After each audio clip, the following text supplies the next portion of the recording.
Welcome back to the grind. In this video, we are going to talk about the Drakul Pylon. This is a new tower that is going to be released in a couple days with the release of next Fortification event, and it looks pretty cool.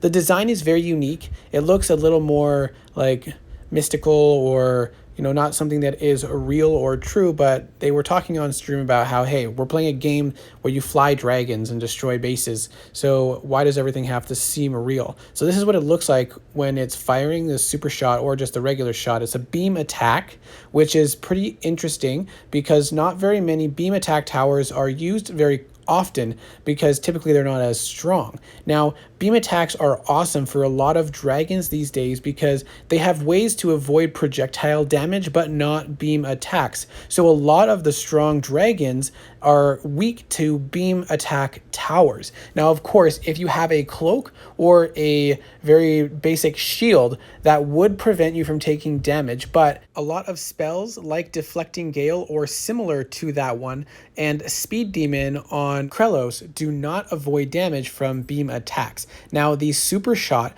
will be a 2-second duration and it will have a little bit increased range, and the range of this tower is basically the same as other beam attack towers like the ice turret or lightning towers. So a little bit of increased range with the super shot. It lasts 2 seconds and it will drain health from the dragon and actually heal the tower by a percentage of the damage that it deals. So this is very useful because it means that dragons like sorcerers or warriors that deal damage over time, or hunters that don't have a one-shot spell, will have to deal even more damage to this tower in order to destroy it, or they have to prioritize this tower with a one-shot spell, which means there are other high-value towers that are left to defend your base. In addition to stealing health and healing itself, it also causes the dragon to take increased damage from all other towers. So during that 2-second duration of the super shot, all the other towers on your base will be dealing extra damage to the dragon. So with this super shot, if a dragon does not have a way to completely avoid all damage like a strong shield or a cloak, or if they don't have a way to destroy this tower right away, as well as manage all the other important towers on the base, then this tower is going to make the long islands especially a lot more difficult to defeat. It's hard to say if this tower will be effective on short islands, just because most dragons have ways to deal with a short island, no matter what towers are on it.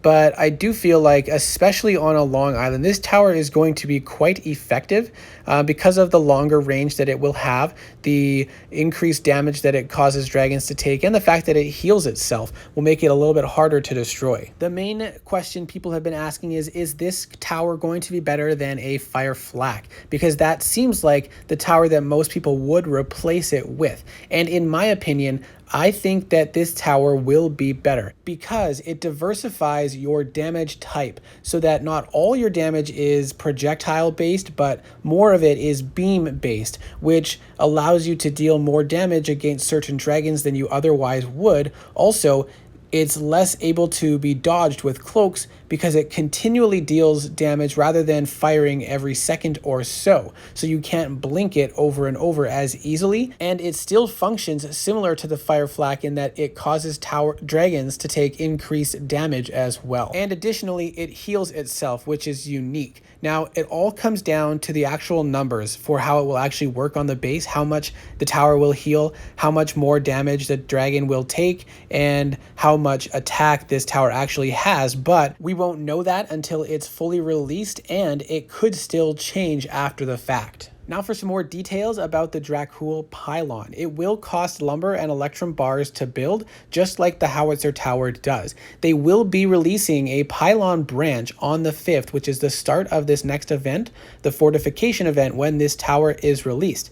And that pylon branch will have electrum bars, but we don't know exactly how many and what other prizes will be in the branch. But I would hope that it is very similar to the setup of the howitzer branch. I also do not know if it will have keys, but I really hope it does because I would like to get this branch, and I also definitely need to get the keys if I'm planning on getting Lockjaw. So we'll see what happens with that branch. They also have confirmed with us that there will be an Electrum Bar branch next season, which will be available at the very start of the season during Fortification event, which is the first event. They have also told us that you can have up to 8 per base, 1 per small island, which is the exact same restrictions that flak towers have. They are also planning to increase the number of howitzer towers allowed on a base to 2 per entire base and only 1 per long island. So that is planned to come into effect next season at some point, but they don't know exactly when.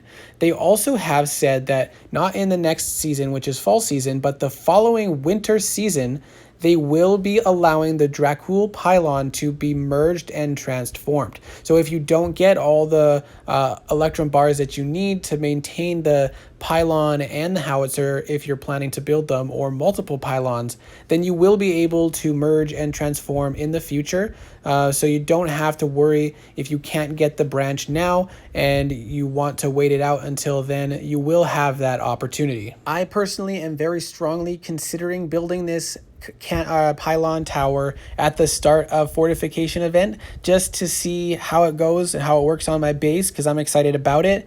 I do have some hesitations though that either it will not be very good or it will be very strong and they'll end up making changes that ends up making it not very good. So that is a big concern, but with the excitement and the desire to see it in action and test things out, I might go ahead and build it and get it up to my max level for my base. It might not be the smartest decision, but it adds a little bit of fun and entertainment, and hey, I can make some videos. So we'll see how that goes. I'll be back in the next event to make a video on this and see what my final decision is. But I hope you enjoyed this video. I hope it was helpful, and I will see you in the next video.